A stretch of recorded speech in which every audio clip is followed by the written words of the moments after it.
Hello, wrestling fans, and welcome to the latest edition of the We Can't Wrestle podcast. I believe we're in episode 169 of the show. Ooh. Nate Maxson, your host, here with you, and I am joined by my co-host, my brother Aaron. Hello. Mr. Archie Mitchell. What's up? And Senior Mark Brew. Yo, yo, yo, yo, yo. Welcome to the show, everybody, and we are going to be continuing our journey through the inaugural Pro Wrestling Illustrated 500. We are starting at 146 this week. Last week, Mark was right. We ended at 147, Mr. Pat Tanaka. But I would like to say this just to begin the show. Sorry, I already popped my frosty beverage. But let us all, at the beginning of the show, the co-hosts, the listeners, everybody out there, let's raise a frosty beverage here on the We Can't Wrestle podcast to the memory of Paulie Walnuts. Rest in peace. Yes, rest in peace, Paulie. One of the greatest characters in television history.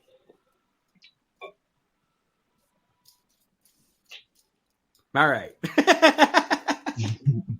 We had our few seconds of silence. We're good. Forget about it. Skunad. All right. Yeah, he's go ahead. He's my favorite secondary. I wouldn't even say he's a secondary character. He's my favorite character on that show. Oh, without a doubt. Him and Junior. My favorite I wouldn't go that far with Junior. Go ahead. My favorite episode of that show is when Paulie and Chris are stuck out in the woods. Pine Barrens. Yes, I love that. That's my favorite episode of that show. Yeah, I love the whole show. You know, but yeah, that's my favorite episode. Yep. Bruno Magli over here.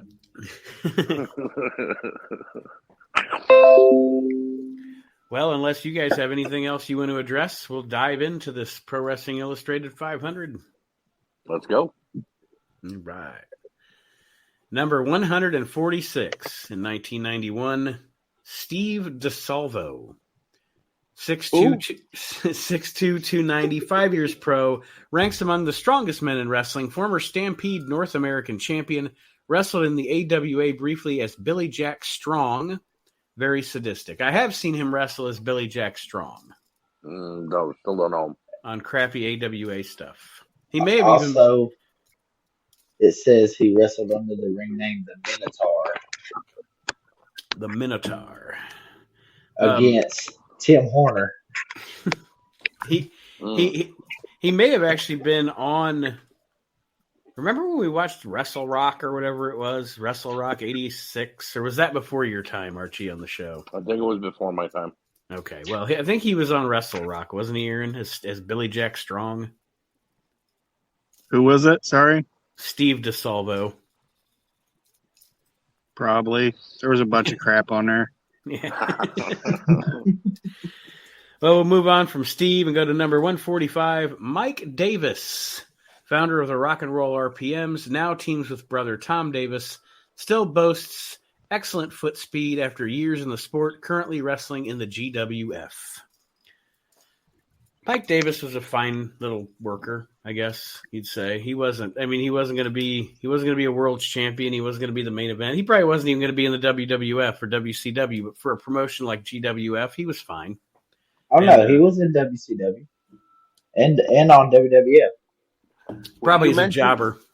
You mentioned him being in GWF. Mm-hmm. This was the guy who turned into the Viper? The Viper. Yes. Yeah, all green with the green. Yep. Yes, okay, Viper. now I do. Yep. I don't know if you guys have ever watched much Continental from Alabama, but he was also him and I don't think it was his. He was good there too in Alabama as well in Continental. But all right, how do I sound now? Much better. Good, much better. I don't know what the fuck that was. God. Well, I'm glad you're back for this one. You're gonna rave about this one. Number 144 and 91.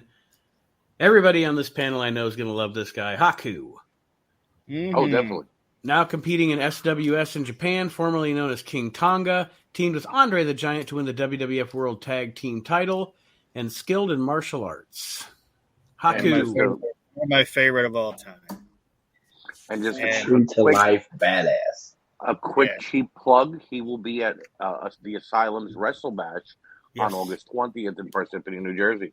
Yes, he will. And I got to meet him back in April. And He was one of those guys that I was always like, man, he's got to come around here somewhere. I need to meet Haku before it's too late. It's one of those guys you got. And he was cool as shit. And, yeah, I mean, just a really, really awesome guy. And a fantastic wrestler. One of the best. And he's what made it? No, go ahead, Aaron.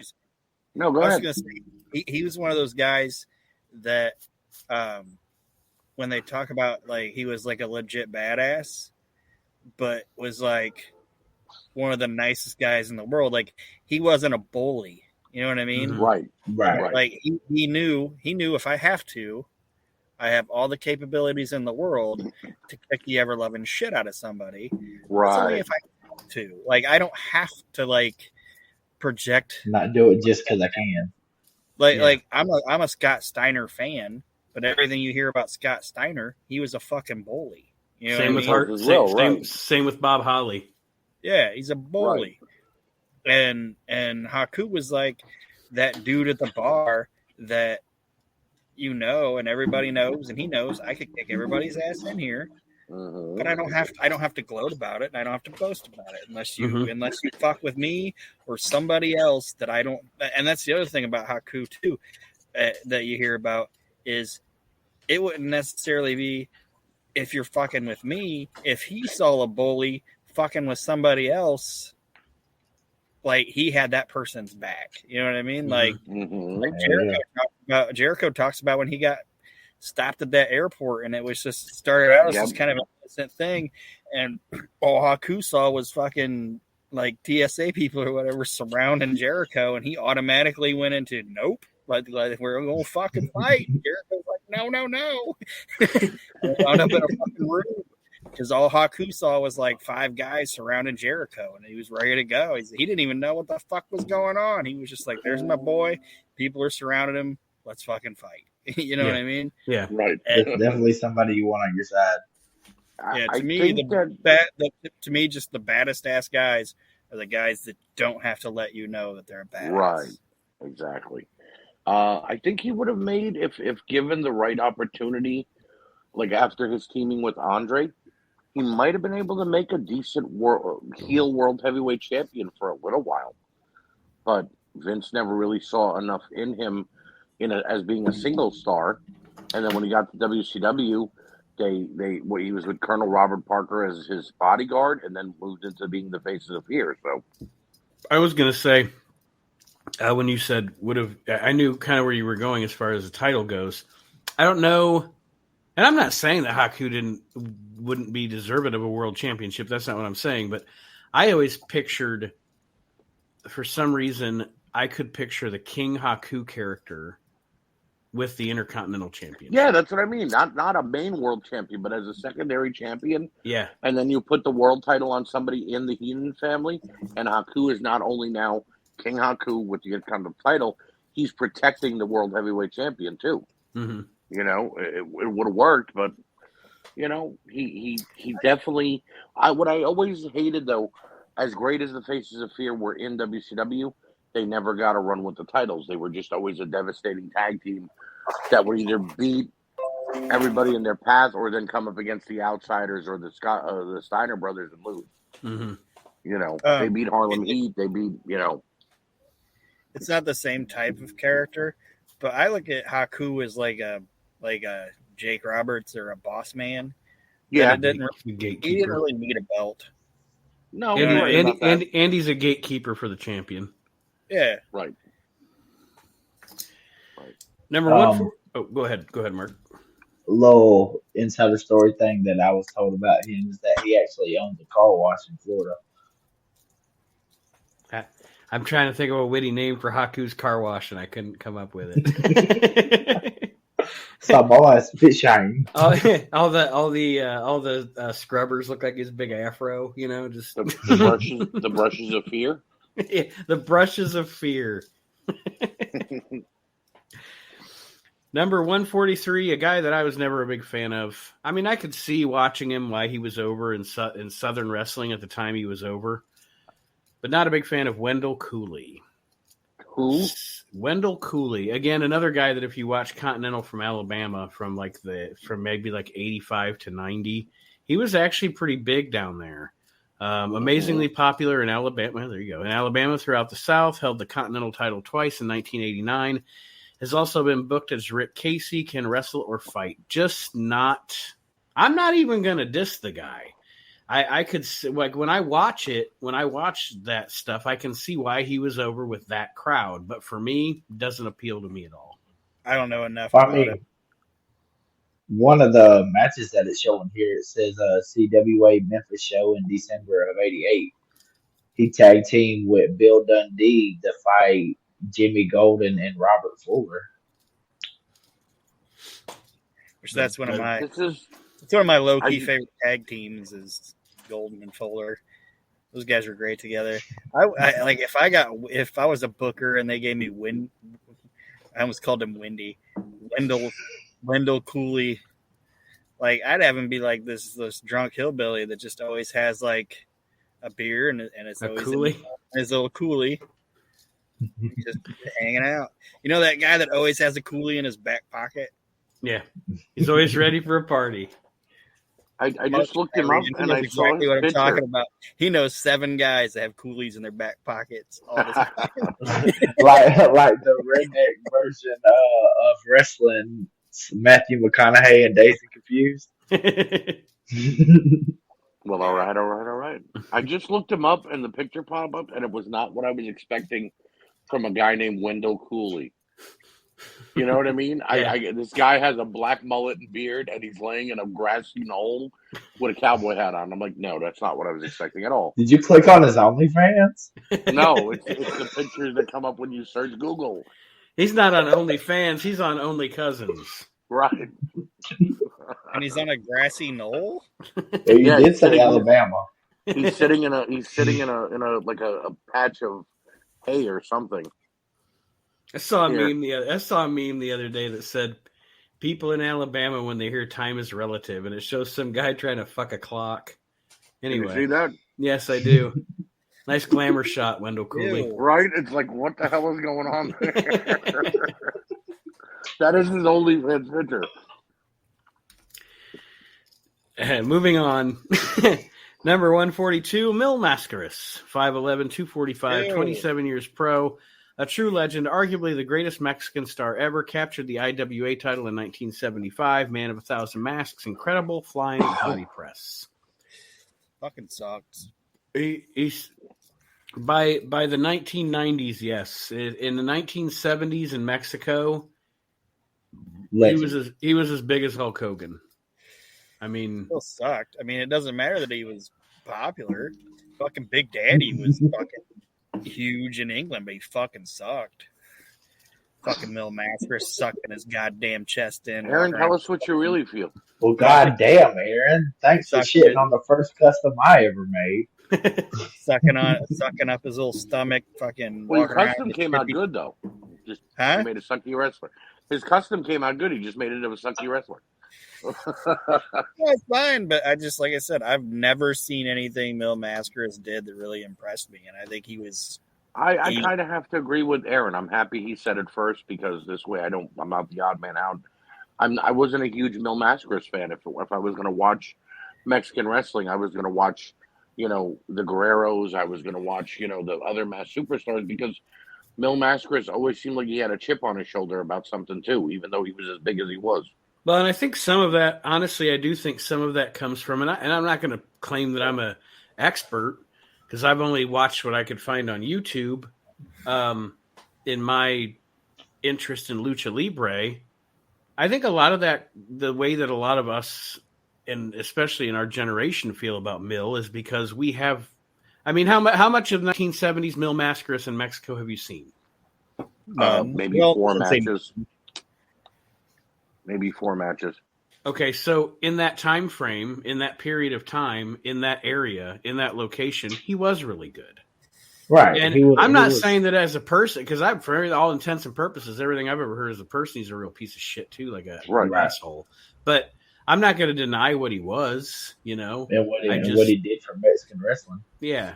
But again, like I said, and I know I understand what you guys are saying too, because I see the perspective you're coming at it from. But And I understand that too, but like I said, I just kind of compare it to like a Big Daddy situation that I think he was over with that crowd. That crowd, right. And that's fine, but like I'm not in that crowd, so I'm the outside looking in, and I just don't see what people were. I don't see why people were into him. You know what I mean? Right.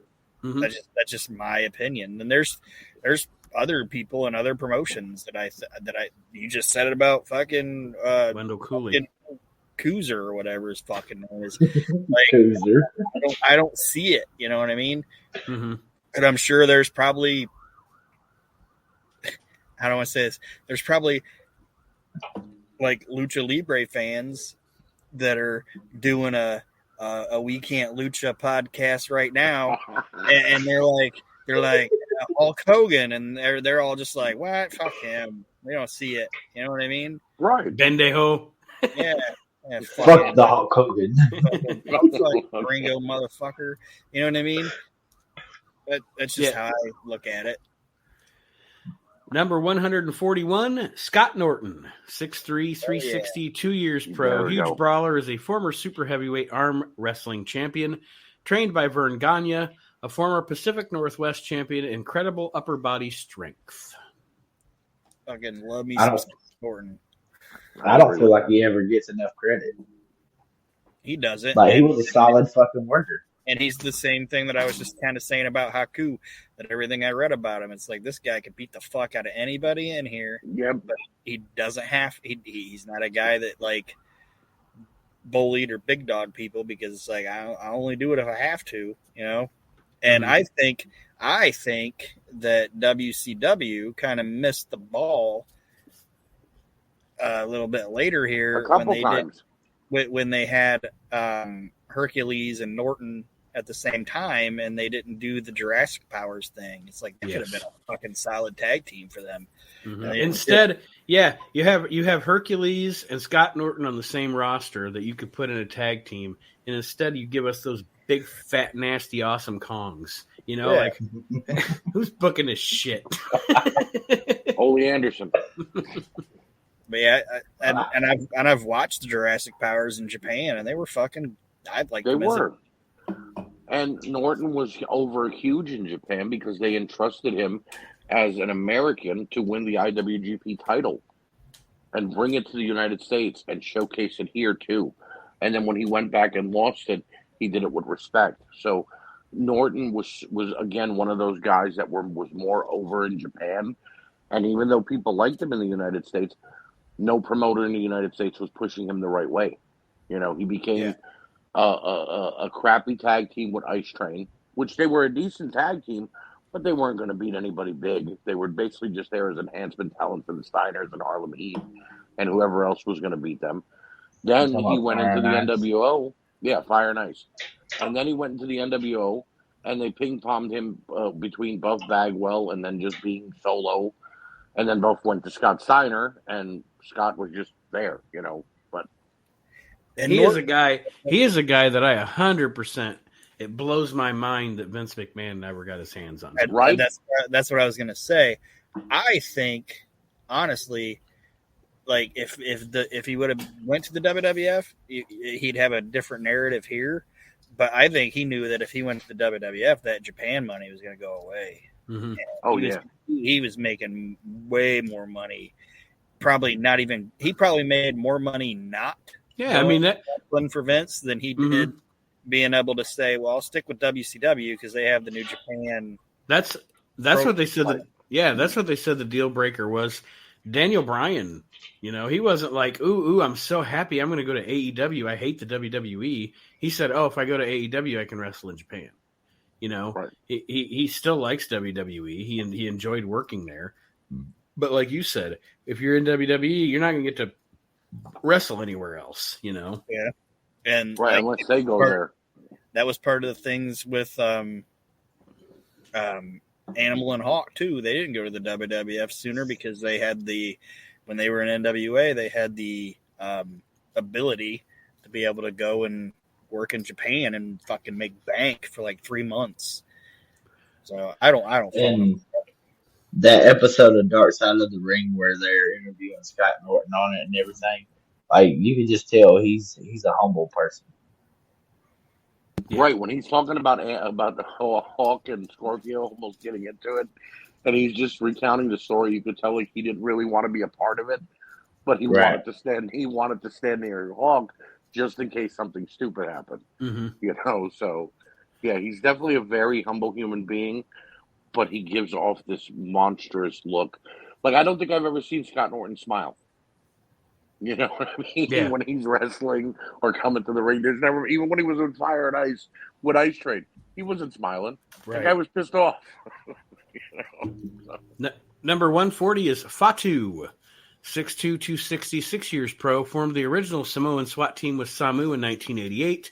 SST can boast of being 3-time world-class tag team champions, perhaps the most brutal of all the Samoans. Loved the SST, the head shrinkers, whatever you're going to call them. They were a great tag team, Fatu and Samu. And whether you put Samoan Savage with Samu, or whether you put Barbarian with Fatu, and I'm not dissing those other guys, but it's Fatu and Samu all the way if you're going with that. Oh, definitely. Those guys, such chemistry, such a great team. Yeah. One of my favorite tag team matches, the Steiners and the Head Shrinkers, WrestleMania 9. I know that's not 1991, but and then them wrestling that myriad of teams in the WCW at this time or whatever, the SST. Jesus Christ. Cool story is SST versus Doom. Give me a break. One of the guys that got me into this whole independent wrestling thing. He actually did the job for the Samoan SWAT team in the early 90s. Mm-hmm. Yeah. And those two coming out to like the theme of from Halloween or whatever with fucking Heyman with them and shit. It was good shit. Right. Like I enjoyed it, and I enjoy Fatu, any incarnation of him, and he's a guy that I can say, like, I know we're talking about 91, but towards the end of his career, he kind of got a bushwhacker gimmick for him. You know what I mean? It's like you've been busting your ass and doing all this shit for years, and now all you gotta do is just go out work that hard. Yeah, just put your ass in people's face. So he got to kind of end his run comfortably, and also make more money than he ever made. Go ahead, Archie. But Aaron, at the end of the day, he did it for The Rock. He did it for the people. For The Rock. I did it. I love that fucking promo. I do too. No, where the Rock makes fun of that. Mm-hmm. Oh my god, that's hilarious. Go ahead. I was just gonna say, also Fatu, infectious, awesome human being. As far as his personality goes and everything, just a fun-loving, awesome guy too. And I don't know a lot about. I don't want to say I don't know a lot about the Samoans. I want to say that I don't know them personally or anything like that, but everything I can kind of gather after it seems like after Yokozuna got to where he was, so he kind of became the head of the family. You know what I mean? Because he was the bigger star at that time. And then after Rodney unfortunately passed, Fatu kind of took that role over. You know what I mean? Like if Fatu says do this or whatever, boom, you're that guy. Right. Like he's the guy. He's the Tony. Like he's still that way. He's the Tony Soprano of the Samoan people now. And it seems like he's still that way because he's actually training a lot of the younger members of the family, nephews and things like that, and telling them what they need to do with their careers. And he's not telling them immediately, you got to go to Vince, you got to go to WWE. He's telling them, hone your craft, do what you got to do, and become good before you go there. Because he's seen a couple of them fail. Look at Alpha Jr. Manu, he came in, and they thought he was going to be big with legacy and everything like that, and then fell flat on his face. No, not so much. But yeah, that Samoan family, like I said, they're not. I'm not saying they're the mob. But that's the closest thing to a mob family in wrestling. Oh, definitely. that Samoan. And they are like the mob. Have you ever watched too. Young Rock? I've never watched Young Rock. Okay, watch Young Rock. His grandmother was definitely like the mob, the way she ran her company. So, all I'm gonna say is I thoroughly enjoyed the SWAT team, the head shrinkers, but my all-time favorite is always going to be Too Cool because I mean I wanted to fucking dance with those motherfuckers. oh, Number 139 is Billy Black, 6 foot 237, 2 years pro, fast becoming a major force. The current Georgia TV champion dominated Japan during a recent stint there. One of the best of the new breed of aerial stars. I don't know who the hell that is. Yeah, Holy fuck, is that Mike Shaw's son? No, it's Billy Booger. Wasn't he part of that? I think he was in that Wild Bunch team or whatever. Oh shit! Yes, he was. You're right. Yeah. Now that you said that, now I can actually see him in my head. Yes, he was. They were supposed to be a big deal at some point. Yeah, they were a good fucking team. Yeah. Good. Yeah. Yep. I did not. That name did not even click with me until you said that. And Cornette was trying to push him, and he said he couldn't anymore because that dude lived up in the mountain, like lived somewhere or whatever, and then like one night it like snowed in like Kentucky and there was like an inch of snow on the ground, and he said, I can't drive that. I can't drive in the snow. I'm gonna crash. And shit, it's saying in '96 he worked ECW a lot. Does it say anything about him being in Smoky Mountain? He did work ECW. I don't know why all this. Like when I read this, I'm like, Billy Black, who the fuck is that? And you guys are saying all this shit now. I remember who this dude is. He teamed with fucking Rob Van Dam in fucking. But it does say Smoky Mountain on there, right? Yeah, SMW TV tape from February '95. Billy Black defeats Brian Logan. He beat Dan Spivey and Kendall Windham in All Japan. Yeah, I mean, like it was flip flop back and forth from them putting him over and shit, and then IWA he jobbed out to Vampiro. But number 138 is Jimmy Jack Funk, 6 foot tall, 243, 10 years pro, claims to be a member of the famous Funk family, son of former grappler Jesse Barr, boasts an excellent bulldog headlock, currently competing in PNW. I think it's funny that people would make fun of the fact that they came up with a fake Funk brother, but here, 5 years later, he knows where his bread's buttered, and he's still wrestling as Jimmy Jack Funk. He's like, You know what? They made me a Funk. I'm going to wrestle as a Funk. I'm going to be a Funk, right? That's right. Funk. Embody that shit. Yep. Number 137 is Dan Davis, 5'9", 218, 14 years pro. Nightmare is a premier light heavyweight, a former CWF and CWA junior heavyweight champion. Currently holds the USWA version, enemy of former partner Ken Wayne. All right, so for younger listeners that aren't necessarily attuned to what I'm going to say, you should all thank Danny Davis for a lot. Like John Cena, Batista, Brock Lesnar, Randy Orton, Shelton Benjamin, Eugene. Right. Nobody talks about the guy enough. Fucking Rob Conway. God damn. Just Rob Conway not being a fucking megastar just blows my fucking mind. But I know we're not talking about Rob Conway. We're talking about it does. Danny. Huh? Yeah, Rob Conway had a fucking great look. He could work. He could talk. Yeah, he had a physique for sure. Like, I don't know why music though. That's not his fault. He sang it. He didn't sing it. Yeah, it was him. That wasn't him. Look at me. That wasn't him. Yes, it was. No, it wasn't. I think it was. I think you're right. I don't know. I thought you said that with such conviction. It wasn't his fault.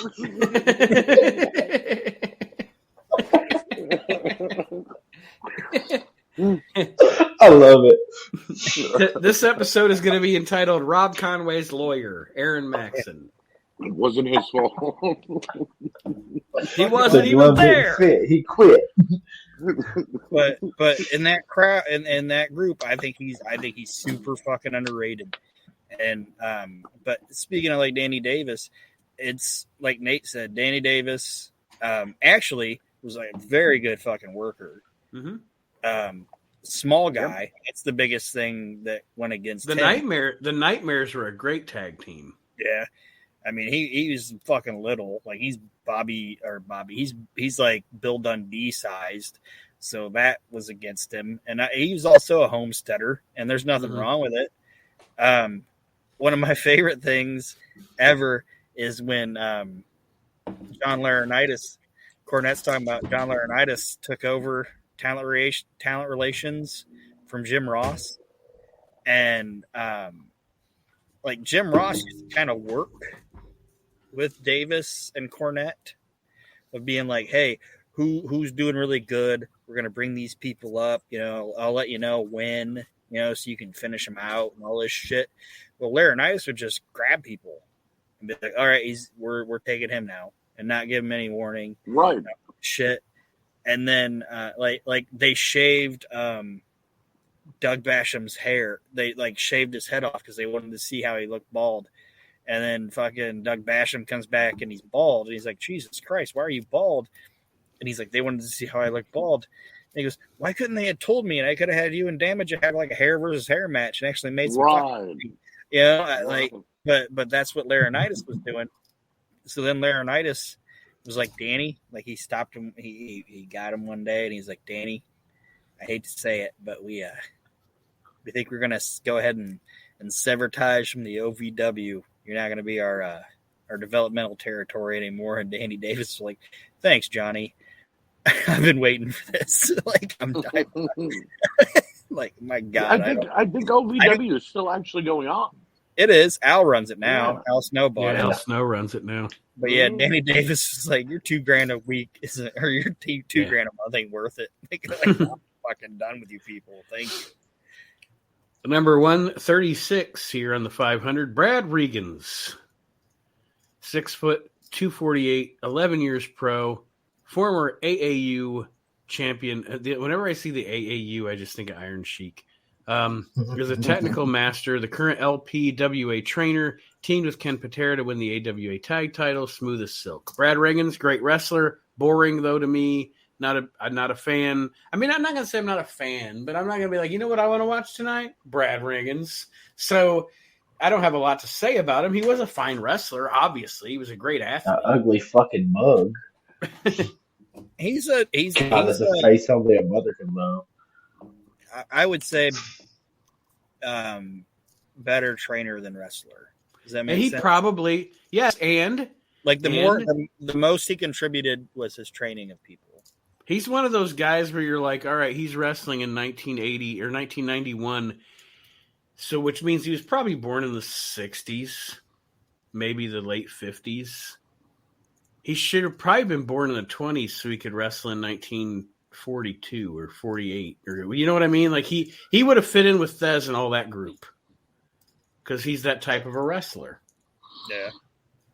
I don't know. Judging by what I'm reading right here, is like it's kind of like they paired the up and coming stars with him to, I guess, to kind of see how they get over. Yeah, and they did. And shit. Yeah, they did. Because he was a good worker, he could do that. You know, he was a good hand, so he could work like Les Thatcher. Yeah, he was the guy that was and I could be totally fucking misremembering anything, but like you know when Gagne had his like training classes and shit, Gagne wasn't in the ring working those people like training them. He was on the outside. And fucking, what's his goddamn name? His name just went right out of my head. Brad Regans? No, oh, fuck. Little shooter British guy. Oh, Les Thornton? No. Billy Robinson? Yeah, Billy Robinson. Billy Robinson was the guy training people during Gagne's class. Because you hear about, like, Iron Sheik swelling up on him and shit like that. And I think when Robinson went away, that became Brad Regans' job. Like, he was the guy training people in the AWA classes, and that's why they would put him with, okay, we think this guy's good, let's put him with Brad, and Brad can teach him how to work. You know and see what kind of reaction they can get out the crowd and shit. Yeah. We spent too much time on Brad Regans. And I didn't say anything because I don't know who the hell it is. 135 is Akira Nogami. 5'9", 216, 4 years pro. Living proof that hard work pays off. Twice defeated Jushin Liger to win the IWGP Junior Heavyweight title. This came after years of languishing in prelims. I got nothing. Isn't that where you fold paper? That's origami. Yeah, origami. Yeah. That's Ain't that what you said? Origami? Yeah, you said Naito origami. I didn't say a Naito or origami. I said Akira Nogami. I wasn't that. So he can't fold paper. He's Nogami. I love that you guys made up a completely different name for this cat. I was gonna say fuck him, let him eat fish heads, but he probably does because he's Japanese. The Wu-Tang Clan ain't nothing to fuck with. Number 134, Tito Santana. 6'1", 245, 16 years pro, fiery Latin, star as a WWF stalwart, two-time IC champion, held the WWF World Tag titles with Ivan Putski and Rick Martel. You almost said Ivan Pussy. You almost called Ivan Pussy. Yeah, Ivan Pussy. And his son, Scott Pussy. Get hit with a Polish hammer. Yeah. I can hear Howard Finkel now. Ivan Pussy. The Tito, man, a constant. As a fan, as a kid, and a teenager or whatever, watching the WWF, Tito was always there. You know, he was the constant. He was the guy. I mean, yeah, Hogan was there, Savage was there, but Tito was always the guy where Tito would come in and be like, yeah, this is going to be a good-ass match. Tito Santana's coming out. And he's probably fucking wrestling Rick Martel. God damn, how many times are these guys going to wrestle? I don't know what the fuck Ariba means, but it sounds cool. Yeah. Ariba McIntyre. She's a singer, yeah. Can the name can the name of the show be Ivan Pussy? Or is that not allowed? I'm not gonna let Ivan Pussy die. He's not gonna let you beat it to death. So about Tito Santana, Ivan Pussy's former tag team partner, by the way.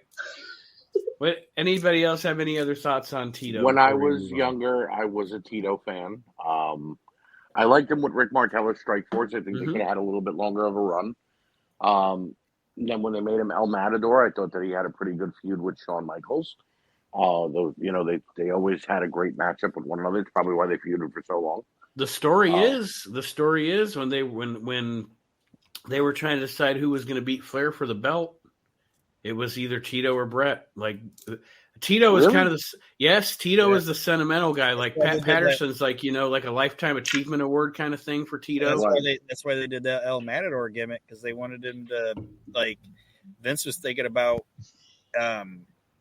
because the American I don't want to say it, ticket sales and shit were down in the U.S., so Vince was thinking about either becoming a regional promotion again or expanding internationally.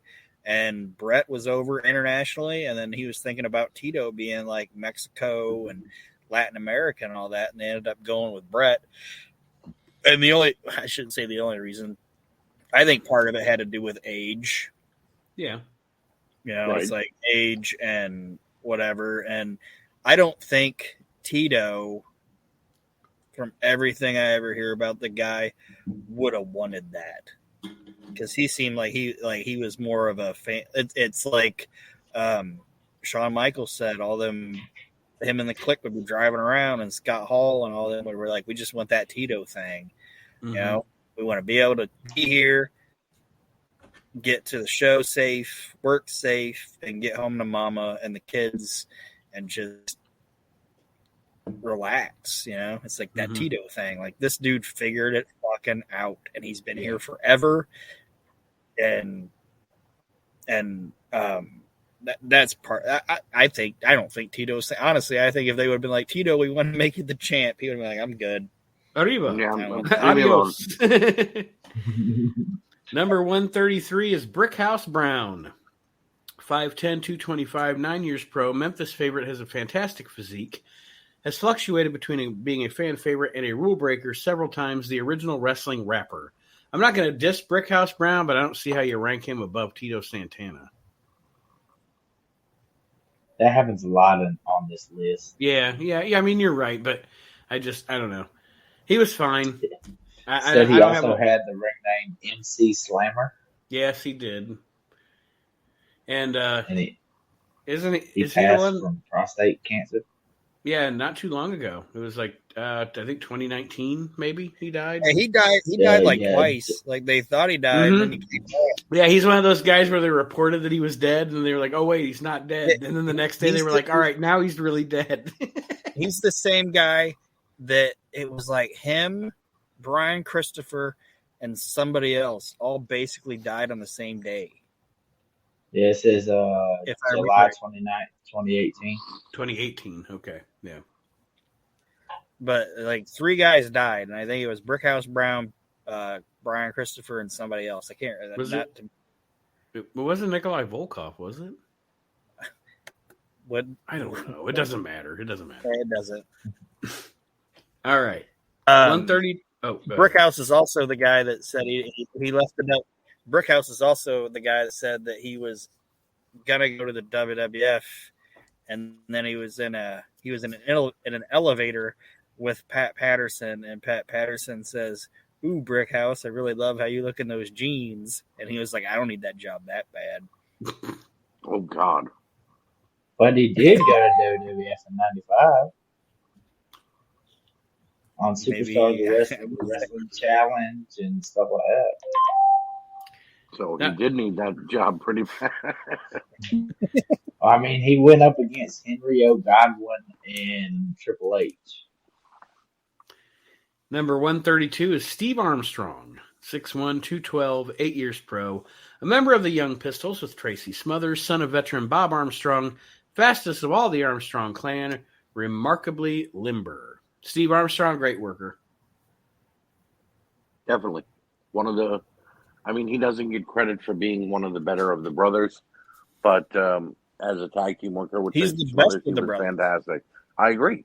But when people think of the brothers, they think of Brad and BG. You know where he was born? And Nate knows how big of a fan I am of Brad Armstrong, but Steve was he was the guy that had all of it. Like he could talk. He could work like a fucking nobody's business. Was like charismatic. He was the best one out of all of them. He was the first one to get hired by Vince. I mean, he worked for the WWF. If you're talking about a family, of the Armstrong family, comparing them to the Hart family, Steve is the Bret Hart of the Armstrong family. I agree with that. Like Aaron said, the complete package. Where was he born, Mark? Marietta, Georgia. Oh. When, I don't know. The Armstrongs are great, and Steve was great, and that Young Pistols tag team was fantastic. Yeah, they were. Even when they were the wild-eyed Southern boys, and, they had the Confederate flag and all that. It doesn't age well, but the wrestling does. Yeah, but at the time, nobody was noticing that flag and saying, right? Yeah. It means this and it means that. That just meant that they were Southern. They were good old Southern boys, and they were there to represent. You know what I mean? Mm-hmm. So yes, now in 2022, everybody would rip that gimmick apart, but All right. Yeah, we'll see if Aaron gets back with us here. He's gone off the grid. Number 131. A guy that is still going today and is legit probably in my favorite top 25 wrestlers of all time, and it's Dustin Rhodes. 6'4.5", 254, 3 years pro, son of the legendary Dusty Rhodes, is making important strides, quickly becoming a WCW contender. Won the PWF Florida title during his rookie year in '89. The Natural. Let me say, Dustin's career is crazy because he's one of those guys who has just this multi-chaptered career. Right. You have young Dustin, who was amazing, and everybody who listens to this show regularly knows how much I love his father. But he has the young Dustin career, and then the Gold Dust career, and then there's the Demons. There's that time where he's out of shape, and you don't know what's going on, and it's spiraling out of control. Right. And then he gets it back, and at his age, what is he, like 54 now or something? He is still. He could. I'm going to kick me off. So we're talking about Dustin now. Yes, yeah. At his age, he was born April 10th, 1969.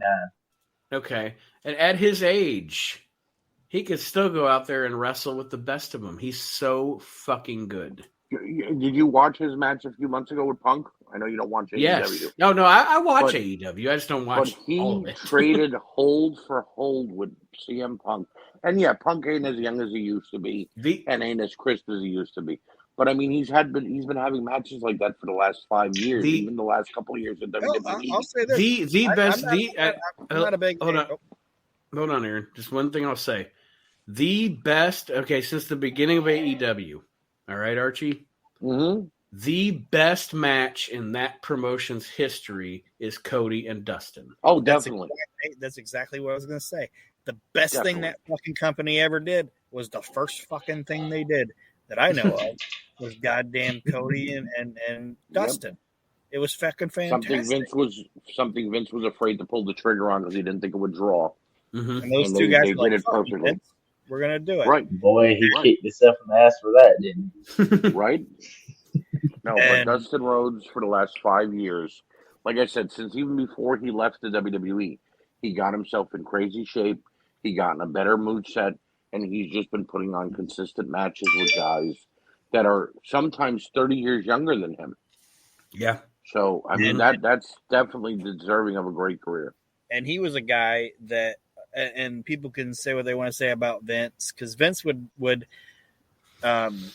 trust more like a Patterson or a Briscoe or whatever to like give him people like who's the next thing, I'll trust your word on it. Like Dustin, when Dustin went there and they did like his shit with like Virgil and DiBiase and all that, he was a guy that Vince was like, this kid's fucking talent. Yeah. Because when they left, Dusty even said that Vince were leaving, and Vince told him, I don't know when, but eventually I'm going to be taking your boy away from you. Like I'm bringing that kid back. Like that guy was so fucking good that there was a point where Vince was wanting to bring him back to be a heel and work with Hogan. Mm-hmm. That's how fucking good he was. And they were never able to pull it off. But Dustin Rhodes is fucking fantastic. Agreed. And it's like Nate said, it's insane. Like he shouldn't be that fucking good, and he shouldn't be in that good of fucking shape. He's like a Billy Gunn. And it's like and he's stupid how fucking shape this guy is for being as old as he is. I don't get like I don't know. I don't get cheesy a lot as far as like celebrities go, and so I'm not like a celebrity guy, Oh, this celebrity inspires me or whatever. But one thing I will say is Dustin is one of those guys who, knowing everything that he went through, knowing the demons that he overcame, knowing all of the stuff that went on in his career and the shit he went through and everything like that, his positivity is fucking infectious, man. Yep. He is like so he is so positive and so, I mean, it's one of those guys where you're like, man, I'd love to fucking hang out with this dude. Yeah. He's a non-annoying brain. He's a what? He's a non-annoying DDP. My favorite thing Dustin Rhodes ever did was in WCW. I think it was like late 98 or 99 when they were making him 7, and then they canned the character, but he still did the Undertaker-like entrance. Yeah, just one time. Ring, rips the hat off and looks. This is going to be the last time you see this shit because I'm not doing this. I didn't come here to play Halloween. I didn't want to look like Uncle Fester. Yeah, I'm done. You Uncle fired Fester, my father when he said, because here's the crap. If you were not an insider in wrestling. Like if you didn't read the dirt sheets and you didn't know what was going on back then, you didn't know Dusty got fired by WCW back then until 3 months later when he showed up in the WWF. Yeah. So when he said, "You fired my father, and now I'm going to make your life a living hell," and it was just like, damn. And the What's going on? The little kid that Seven was creeping on in his bedroom was Cody. Was it? Yeah. No. Yeah, it was. Wow. I never knew that. All right, number 130, another one of the greats here. Cowboy Bob Orton. 6'1", 245, 19 years pro. The Ace. Won 1973 PWI Rookie of the Year award. Formerly a bodyguard for Roddy Piper, originator and master of the top rope superplex. And also the man who spawned one of the greatest wrestlers of all time, Randy Orton. But yes, Bob Orton, goddamn. A Roddy Piper.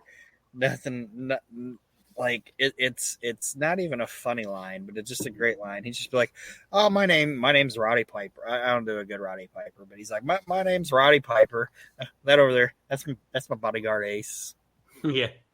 It's like, oh, he's great. He's great. If I lose tonight, I'll stop dating girls.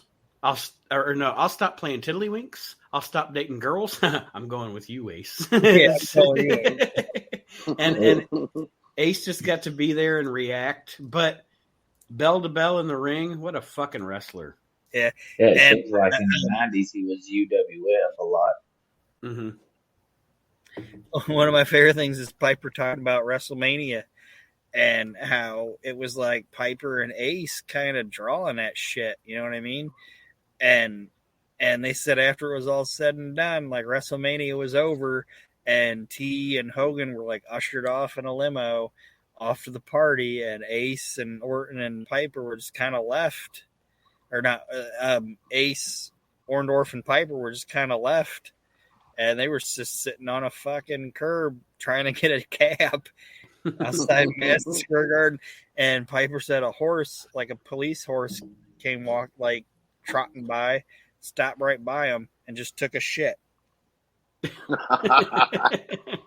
And he said the minute they were sitting on that curb and that police horse came walking by, stopped, and took a shit on the ground, that's when Orton just lost it. Like, he was just like, shit, this is bullshit. Like, we did all this fucking work. I was sitting on a curb. like he's this like, Orton this is breaking cool moment. Yeah, that way he was cool, calm, and collected till a fucking police horse shit right now. Shit literally hit the fan. And you know he said, "This is horse shit." Roddy looked at him and went, "Yes, it is. What do you want to do about it?" Fucking Orndorff, Piper, and Bob were fucking fantastic together. Fucking I agree great. with that. They were DX before DX, in my opinion. Mm-hmm. Oh yeah. And Bob Orton is one of the smoothest fucking wrestlers that ever existed. Like, that dude, I've never seen him do anything bad. I've like he did one of my favorite spots ever, and he wrestled Hogan on the first Saturday Night's main event, and I think and that's the match. Hogan suplexes him, and he rolls like he hits it. He does the back, and then he does like a little somersault deal. Looks at Hogan and goes, "Nope," like that. Rolls another ring. It's fucking great, and I just think his voice, his look, everything, like Bob Orton. I don't see any hole in the game of Bob Orton Jr. Nope. And like Nate said, fucking gave us Randy, and Randy's the same fucking way. And perfect pro wrestler. Yeah. And Bob was a fucking perfect, like he wasn't obviously built like Randy or anything like that, but he didn't need to be at that time. But Bob Orton was going to give you the best or second best match on a fucking card, any card that he was on. Number 129, Carlos Colon, 5'10", 246, 26 years pro, a multiple-time holder of the WWC Universal title, undoubtedly the most popular wrestler in the history of Puerto Rico. Feud with Abdullah the Butcher is legendary. and is the father of Carlito and Primo Colon. And Gorilla Monsoon ribbed him in 95 and said, "Here comes this youngster." 93, but 93. yes. This youngster. When he entered the Royal Rumble and he's like fucking 80. Wasn't he already 50? You can't argue with the man's success in his home country of Puerto Rico. He was the, we said about Mil Mascaras, but Carlos was the Hulk Hogan of Puerto Rican wrestling. And, there are some questionable things, turned a blind eye to the Bruiser Brody thing and all that kind of stuff.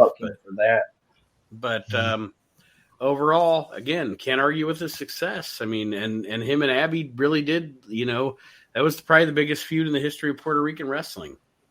And I haven't seen a ton of it, but, it is what it is, and he was what he was. I don't have a lot more to say. Anything from you guys? Not really. Not really, yeah. I vote Savio Vega was the Hulk Hogan of Puerto Rico. Savio Vega's my Hulk Hogan of Puerto Rico because I'm a big Savio mark, buddy. That's right. Love me some Savio Vega. I think Carlos was a good, like, every match. I shouldn't, like, the matches I've seen, he was a good worker. Mm-hmm. And that I don't want to say garbage wrestling, whatever, but he did that shit. But he was one of those guys that did the blood and guts stuff, but could actually work if he needed to. Yeah. Right. It wasn't just all blood and guts. You know what I mean? He actually had a decent move set and knew how to get the crowd up and cheering. So. Well, it shows that he did that with that hamburger meat forehead he's got. Right. Number 128 is a guy actually we're talking quite a bit about on the Reliving the Extreme podcast right now because he was fantastic, but addiction-wise, the stuff he just couldn't get out of his own way. Big Josh, 5'10", 235, 13 years pro. Pacific Northwest native, is the son of former wrestling great Tough Tony Bourne, a native of the PNW. Teams often with several WCW stars. Matt Bourne, what a performer. Oh, what yeah. a performer. Loved him as Doink. Yes, as Doink, Definitely. Born Again. The Big Josh character obviously is, thank you, Jim Hurd. But he made it work. He did. Right, he made it work. It's another example of one of them guys you can give them a shit gimmick, but they're just going to go out there and fucking make it work for them. Oh yeah, and he was a fantastic performer. I mean, his demons are what got in his way. We were actually talking as we were recording Reliving the Extreme last night that, and I know we're talking about 91 and him being Big Josh right now, but in the early days of ECW, you watch him and you think, man, what could have been if he could have just kept his head on his shoulders? He would have been such a big part of that promotion. Right. But at this time, 91 is Big Josh. I like the guy, but it's also, I love me some Kevin Nash, Mm-hmm. And he did like one of those kayfabe commentary things where they sit a bunch of different people down and ask them about a wrestler or whatever. Mm-hmm. Yep. Yeah, and let him shoot. And he talked about Kevin Nash and said Kevin Nash never drew a dime, this, that, and the other thing. And then they showed Kevin Nash and Kevin Nash. They show it, and he's like, Kevin Nash, you never drew a dime, did nothing for the business. You killed the business. Killed the business, this, that, and everything. And then Kevin Nash is like, we used to call him Krusty the Clown because he never washed his gear. And then he's like, hey, Matt, maybe you should have tried a little harder. You could have made a little bit more money and fixed your teeth. Yeah, Nash tore into him. And another thing was this was just after Nash fought Ricky Morton. Remember, Ricky did a shoot interview, and then him and Nash had a match. And he said, I think Matt is looking for a Ricky Morton payday right now. Yeah. Because, he wasn't wrestling anymore. He was trying to call out Nash. It has come out recently based on comments by both of them that Nash and Ricky were working that thing, though. Yeah, Did you see that? Like they were, Yep. There was actually no real heat. They were just working it, How could he have heat with Ricky Morton? Right. Right. Number 127, Randy Rose. 6'1", 240, 17 years pro in 91. A member of the original Midnight Express with Dennis Condrey. The rule-breaking duo won the AWA title in 1987. Now a fan favorite in Georgia All-Star area. I know Mark Bruce looking him up. Mark, you like looking at pictures of the guys, right? Not saying it like, oh, he likes looking at pictures of the guys. Saying like, he looks the guys up. Did you look him up? Yeah. Is he not Tiger King? A fatter version, yes. I agree. He's Tiger King. Mark is holding it in as much as possible. You can see Dennis Condrey, Aaron. Dennis Condrey doesn't show up for Clash. Jack Victory's going to replace him. Randy Rose is like, I'm never going to financially recover from this. So you said Randy Rose, right? So this isn't Randy the Ram, the guy that Mickey Rourke played? No. Oh, fuck. Been way cooler if he was. Well, yeah, Randy Rose comes out to cut his promo, and he's like, I'm gay. I don't have it. My hip don't work. I can't remember that fucking Tiger King promo when he was running for governor or whatever. It's one of the greatest things ever. But fucking Randy Rose and the Tiger King are fucking doppelgangers, man. Yes, they are. But Randy Rose, yeah, he was a good worker. I just think that he was like, I don't want to say the worst of the group, but he was like, he found the fountain. You know what's funny about the entirety of the Midnight Express? All of them. I guess I won't say the entirety because not Stan Lane, but everybody else. All fantastic workers, but really needed Jim Cornette or Paul E to cut that promo because they weren't good promos, you know. They were all dumpy. Solid worker needed a mouthpiece. I mean, Stan Lane could cut a promo. Yeah, and they were all like, "Oh, we're these sexy guys or whatever." And they're all kind of dumpy. At the same time, too, though, you would have one Playboy fucking guy that could cut a promo and then another guy that fucking couldn't, because then it was just make it awkward. You know, he tries to shoot him something and the motherfucker just stands there like, Number 126 is Ron Garvin, 6'2", 231, 26 years pro. Beat Ric Flair to win the WCW World title in 1987. Known as the Hands of Stone for his punching power, active on the independent scene and in Puerto Rico. Nate's favorite wrestler of all time. Yeah, I was going to say, I know Nate's going to love this one. This is Nate's, what's the word? Okay, Ron Garvin I don't know what the word I'm looking for. Ron Garvin for me is the guy that I did not like in the moment. Because what I saw of him when I was a kid and then a teenager was I didn't like him. I didn't like him in Crockett with his stupid fucking trucker hat and his shitty ass WCW title run or NWA title run, and then in WWF with his goddamn Garvin stomp and his boring ass matches with Greg Valentine. However, retroactively, I go back and I watch him with the Poffos, or I've kind of changed my mind on Ron Garvin in that I think that in my youth I hated his stinking guts. But now I can appreciate what he was, in his time and in certain areas. You were being worked. But at the same time, I will never put over fucking trucker hat. Fucking, I drive a truck and I'm gonna be the champion and I drive a truck. Shut the fuck up. I'm from the North Carolina. Yeah, I'm from North Carolina and I drive a truck. Don't you believe me? But anyway, this is one thing that fucking confuses me. Ring names. They got Ron Garvin, Ronnie Garvin, but then they have Miss Atlanta Lively. Yes, he dressed up. Yeah, he dressed up like a woman. He dressed up like a woman in the whole Cornette angle with the Midnight Express, and he was Miss Atlanta Lively. Yeah, and then he also dressed up as a woman when Ric Flair To fuel Ric Flair, right? When Ric Flair thought that he won a night with A Baby date with Doll, Precious, Baby Doll, yeah. Precious. Sorry, not Baby Doll, Precious. He won a night with I Precious. just looked ahead. Archie's And definitely going to love that one.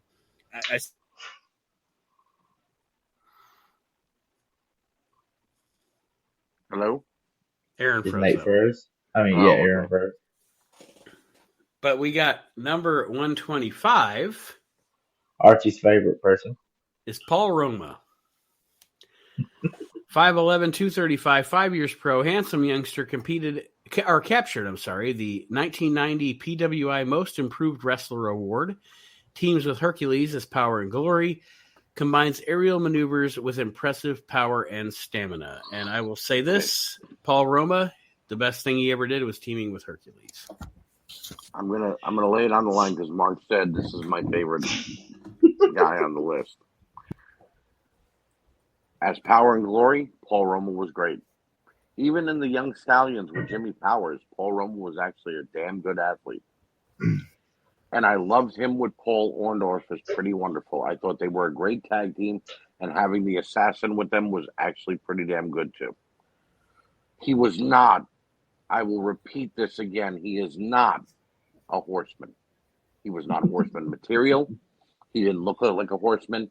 He didn't look good in a suit, and he could not do anything good with Arn Anderson. How do you not make a good tag team partner from Arn Anderson? Tully Blanchard, Ole Anderson, Bunkhouse Buck, Dustin Rhodes. The list goes on of people Arn Anderson is teamed with. And Paul Roma couldn't be a good tag team partner to Arn Anderson. So for that, yes, I can't stand Paul Roma. Aaron, Mark, your thoughts on Mr. Roma? Go ahead. I was just going to say, I think Paul Roma was a hell of a wrestler, but right. Just had a negative attitude, and that was the biggest thing against him. I enjoyed his in-ring stuff. I think he had a great physique. Like Archie said, I enjoyed him with Orndorff is pretty wonderful, and I definitely enjoyed the Power and Glory. Didn't mind him so much as a horseman. I mean, because at the time they were just toying with shit and fucking seeing who was going to stick as the next horseman. And I'll say this to wrap it up, and you guys can agree, disagree. I think the Power and Glory should have had a run with the belts. Albeit maybe a small run, but they should have had a run with the belts. If anything, when the Rockers won that Phantom title at the house show and the ropes broke and whatever, and they never talked about it. If anything, they should have unseated the Rockers and then maybe had the Hart Foundation or the Rockers win the belts from them a couple of weeks, month later. You know what I mean? Would have made more sense. I agree. I mean, you got two guys that's chiseled like Greek statues. Why not put that gold around their waist to compliment them? Right.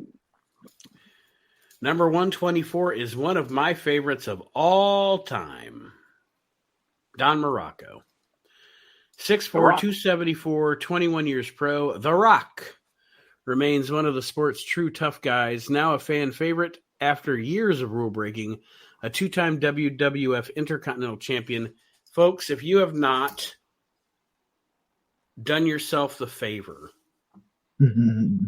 of watching Don Morocco in the early 80s in Florida in the WWF, you're missing out on not only great matches, great rivalries, but some of the best promos you've ever seen in your life.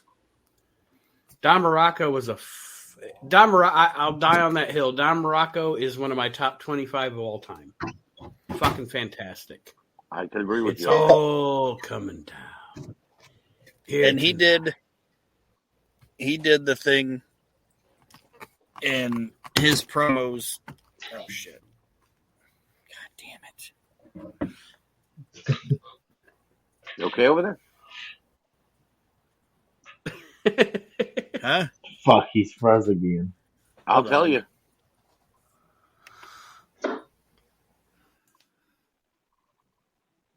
But he was like,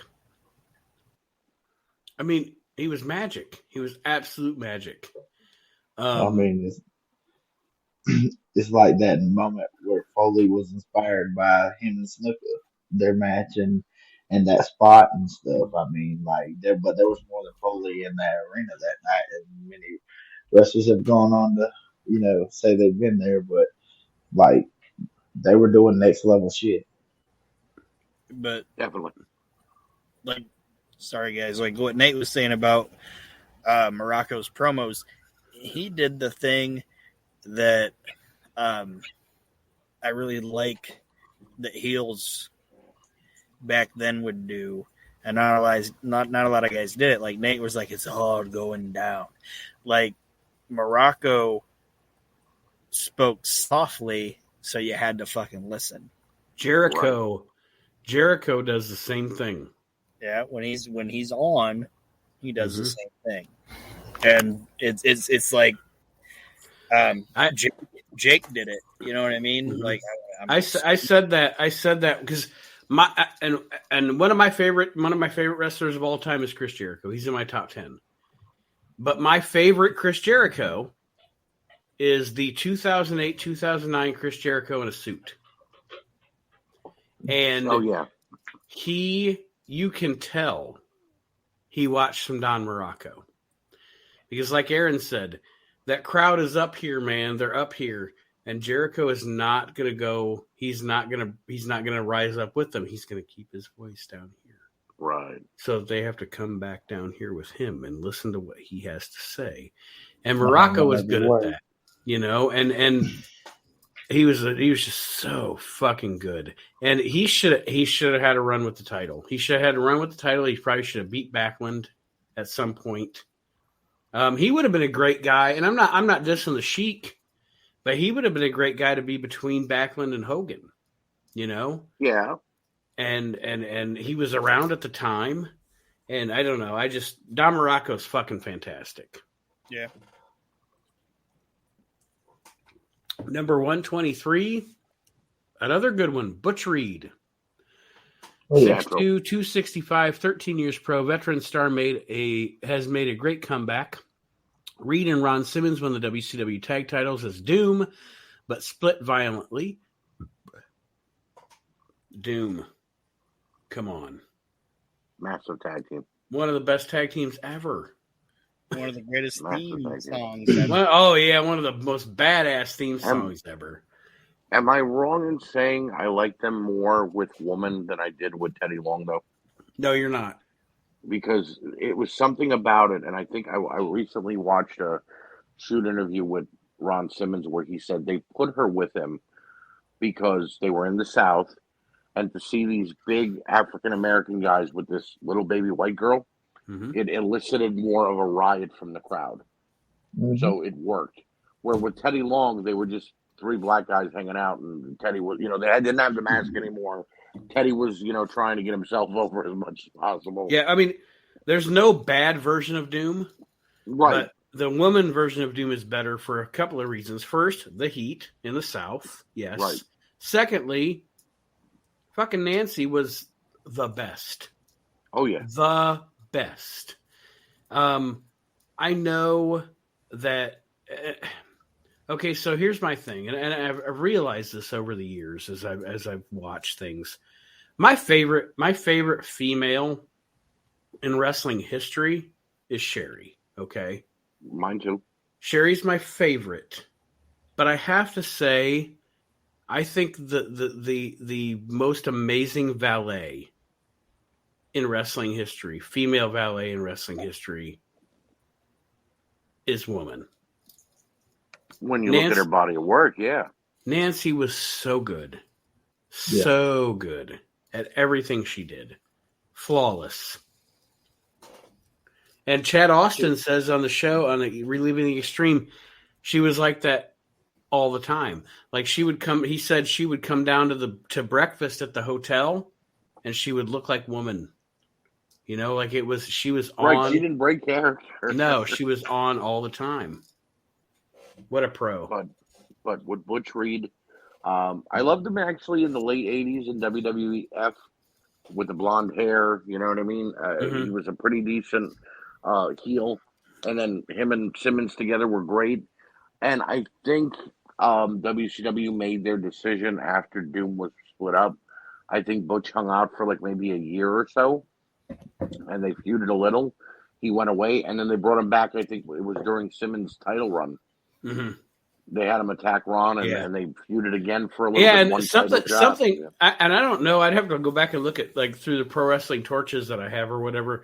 Something happened with that because they brought him back briefly, and then they replaced him with Tony Atlas. Right. So I don't know exactly what happened there, but might have got injured, or maybe had a dispute with Jim Herd or something. He was also really good in Mid-South. He had a great tag team with Jim Anvil, Jim Neidhart in Mid-South too. I've heard that before. Yeah, I've heard they were actually a really good tag team together. Number 122, Buddy Roberts, 5'10", 247, 26 years pro. Long famous as the third Freebird with Terry Gordy and Michael Hayes. Crops up in Texas, but is now semi-retired, knows every trick in the book. Buddy Roberts, the original third Freebird. I liked Buddy when they were in WCCW, and you know, with the Freebirds, but obviously Michael was the vocal of the three, and Terry was the heavy. Buddy was just kind of there. You know what I mean? Yeah, he did his thing in the ring, but as far as getting over with the crowd, I never. Don't get me wrong. Jimmy Garvin was kind of weird with Michael at first, and you know, he really didn't match the Freebird that we remember, the original Freebirds. Right. But Buddy Roberts was, like I said, he was just there. You know, they could have been a tag team. They didn't have to be a 6-man team. And then he didn't really shine until they started the feud with Devon Ayers, because all three of them were involved. I don't know. I'm a Buddy Roberts fan, but I'm not a huge fan. I don't know that much more about him after the Freebirds or even before. He was basically the Tully Blanchard of the Freebirds. Like, he was the guy that was gonna be. He's the guy that was gonna get beat. He was gonna be the guy that got smacked around. You know what I mean? Like the little shit of the group. Mm-hmm. Was essentially his job. Because you're not gonna beat Terry. You know what I mean? Like, you're not gonna beat him into powder, and you can't completely beat Michael because he's still got to be able to talk shit. But Buddy's the guy that you can shave his head. You know what I mean? And he's gonna wear the wig and be the. You know, it's funny that you said that. You know, it's funny that you said that because I was gonna say that is where, for again younger fans that don't know, when Kurt Angle got his head shaved by Edge, and wore the little stupid, like the little headgear with the awful wig, he totally stole that from Buddy Roberts. Yeah, right, Buddy Roberts did that in World Class. And it's not even that he stole it; it was fucking Mike Hayes was booking. True. You know I didn't even think about that. Yeah, right. I did this shit in '86. Right. Here, Kurt, put this on. He looked like Gorgeous George had sex with a redneck woman, and this was the outcome. He's not so gorgeous, Georgia. Number 121 is Thomas Rich, 6 foot, 246, 14 years pro. Shocked fans by joining the York Foundation, a former WCW world champion, actually NWA world champion. Bitter feud with Buzz Sawyer in the mid-'80s. Terrific Luthez press is his finisher. Let's be honest about something, Nate. Was more of a shock when he joined the Full-Blooded Italians than when he joined the York Foundation. And it was so funny and so entertaining. What was it? No, from Knoxville, Tennessee by way of Sicily? Yes. Is that how they used to announce it? And those guys... That Staying Alive remix is one of my favorite wrestling themes ever. Right. I know we're jumping ahead, folks. They're supposed to be in 1991, but yes, absolutely. And Tommy Rich, people can say what they want, whatever. You know, he was, again, like I said, I don't even remember. We do so many fucking shows. I don't even know what show I said it on at this point. But in his time in Georgia when he won that NWA title, he was over I mean, yeah. He was oh he God, was the the Elvis crowd rushed Presley to the yes, ring. fucking those Georgia wrestling. people loved that fucking guy, They and he mobbed was the so ring when he won super the title. charismatic. Yeah, he was super charismatic, and I don't know, he's one of those guys that kind of, what am I trying to say here without being insulting? He was just one of those guys that kind of drank himself into oblivion. You know, he That's my kind of memory. he ruined his own potential.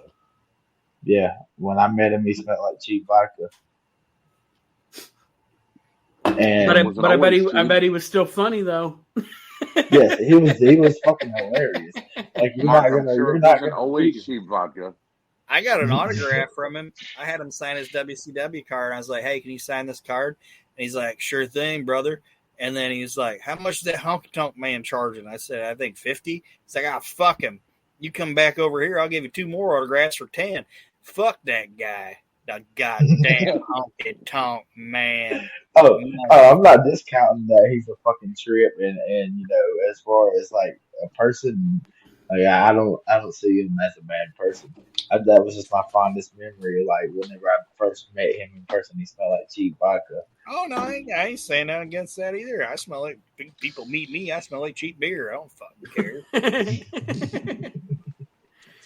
Number 120 is B. Brian Blair. 5'10", 235, 9 years pro, formerly teamed with Jim Brunzell to form the Killer Bees tag team in the WWF. Defeated Rick Rude to capture the Southern Heavyweight title in 1985, now in the UWF. And also, I think currently the president of the Cauliflower Alley. Yeah, we Cauliflower Alley. The Cauliflower Alley Club. Now, you mentioned he was currently in the UWF at this time. Brunzell follows him, and they become Mass Confusion, don't they? Yeah. I believe so. Yes. Yeah, so it's not like they had a bad breakup. We watched that pay-per-view where they fought the Power Twins. Remember? Yep. And I couldn't figure out why the Power Twins had fucking fly swatters, and I was like, oh yeah, it's because they're the Killer Bees. I just got one question. What the fuck is the B for before Brian Blair? Because his name is Brian Leslie Blair. I think they called him B. Brian. I think it was B. Brian Blair because he was one of the Killer Bees. Because, you know, it was Jumping Jim Brunzell and B. Brian Blair. So, that's just surmising, though. I don't know if that's anything. Like you couldn't even give him, you know, something that fucking like a whole word. You just gave him a fucking letter. I think it stood for boring. Boring Brian Blair. Well, all right. His tag team partner was named Jumping. What was his name going to be? Rolling? Jumping Jim Brunzell and Rolling Brian Blair. Bouncing. Exactly. Brian Blair. It starts with a fucking B. Boring. Because Brian Blair was boring. He was. Number 129, great worker. The Skinner. They say the Skinner here. WWF just called him Skinner. 6 foot, 235, 18 years pro, formerly known as Steve Kern. Formed a classic tag team with Stan Lane as the Fabulous Ones. Former PWF champion, adopted an odd new image upon WWF arrival. Steve Kern, great worker. Definitely. And I'm not even dissing them because I do like the Fabulous Ones as a tag team. But let's be honest, in the 80s, they were the ambiguously gay duo of professional wrestling. That was the one that went a little too... the videos and the pictures and the... a little too much. Like somebody should... Was it one of the videos, like them rubbing oil on each other's backs or something? Like they got real uncomfortable at one point. Something like that, yeah. I think they got too comfortable. I don't think it was uncomfortable. I think they got too comfortable. Well, yeah, they got too comfortable. We got uncomfortable. Didn't Kern take over? Something's going to slip in. Yes, Steve Kearns was a doink at one point. Yeah, he was second doink at WrestleMania.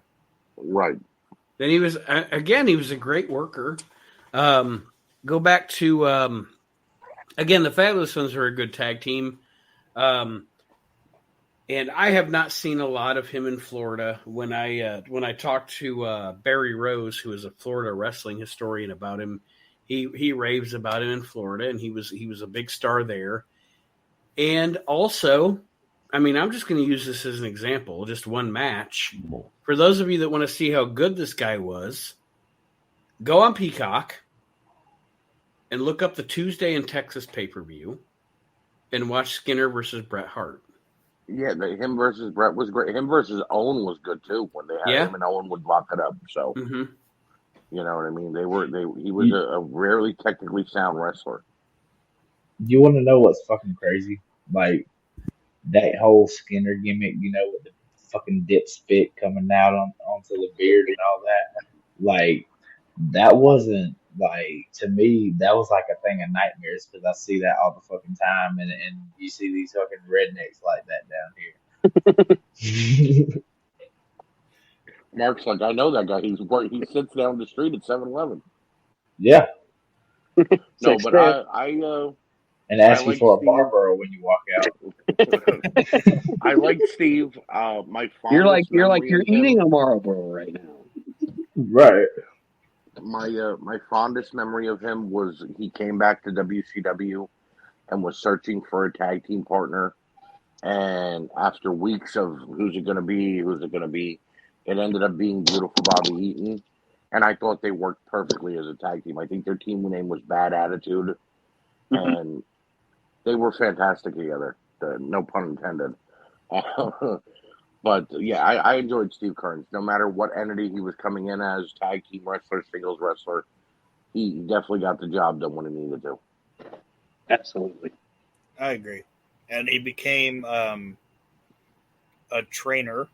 And like Nate was saying about earlier with like guys like Cena and Batista and Brock and those guys, he gave you like Kofi Kingston and just the crop of people you see now that Seth Florida Rollins, Championship Wrestling. Yeah, Seth Rollins and Dean Ambrose and all those guys. He's the guy that gave you them. You know what I mean? Mm-hmm. Right.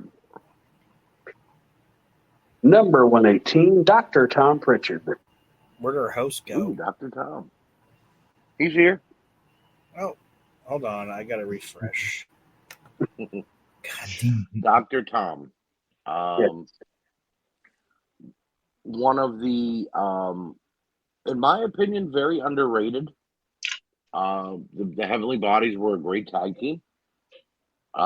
His work with Chris Candido as the Body Donnas was pretty damn good too. And again, a good trainer, someone who was good at helping to get guys over. So slightly underrated, never really mentioned in the annals of tag team wrestling, or given the credit he's due, and the brother of Bruce Pritchard. So that kind of, And I'll just throw a couple of names out there for younger fans. If you mentioned the training aspect, Archie, and we're talking about trainers tonight, apparently. Right. Thank you to the trainers, Edge and Christian. Right. Those two guys are both on their. It's kind of crazy, but on their opposite programs now, kind of killing it. And Dr. Tom trained. We didn't train, like didn't introduce them to the business or whatever. But as far as Major League Wrestling training, got those guys ready for the big leagues. And that was all him. Agreed. Hopefully, he's going to do the same for me in 10 days. What's that? God willing. I said, hopefully, he's going to do the same for me in 10 days. Oh, are you training with him? Yeah, I'm going to that seminar and doing some training. Oh, badass. We got to talk about that when you're done. Hell yeah. All right, guys.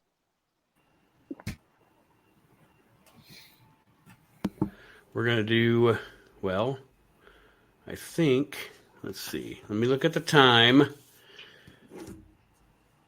We didn't make it through a lot this week. But we're gonna do two more here. And we're actually going to finish out. I'm looking ahead. We're going to finish out with a real main event star. So, are we in the colored pages yet? Yes, we are. Yes, we are. Oh, we hit hooray. the color pages. Yes. Hooray! All right. So number 117, Dick Murdoch, Captain Redneck. 6'4", 280, 22 years pro in 91. Keeps on going. Currently a member of the Hardliners with Dick Slater. Won the WWF World Tag Titles with Adrian Adonis in 1984. A classic brawler. You almost said Aryan Adonis. Aryan Adonis. Completely different gimmick. Yep. Shaved head. Voted for Trump. Yeah. I'm the prettiest Nazi of them all. Still Aryan Adonis. Still works as a tag team partner for Dick Murdoch, though. Literally, though, if you shave his head and don't put the fucking white makeup on, he looks like Uncle Fester. Yeah. But now Dick Murdoch was a dick. Well, he was.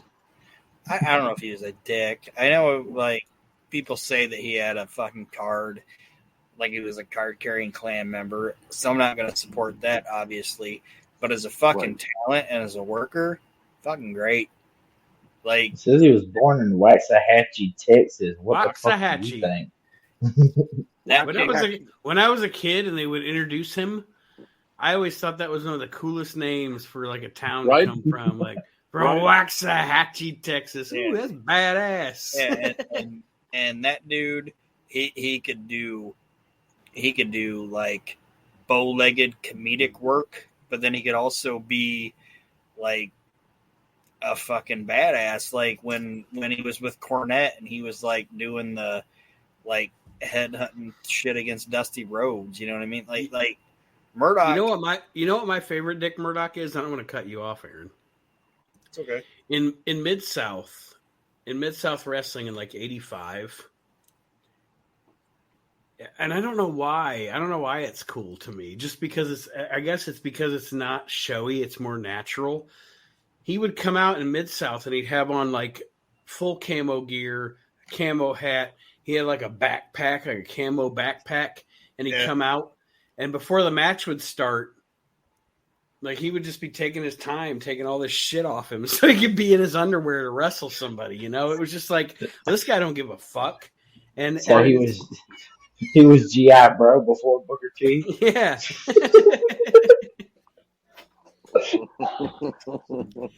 And he was also Dusty Rhodes' tag team partner back in the day. Yes, he was. Yes, he was. But yeah, Dick Murdoch, good worker. Again, like Aaron said, I mean, I don't know what's true and what's what's true and what's not about his affiliations, but on TV, I watch him, I'm entertained. Right.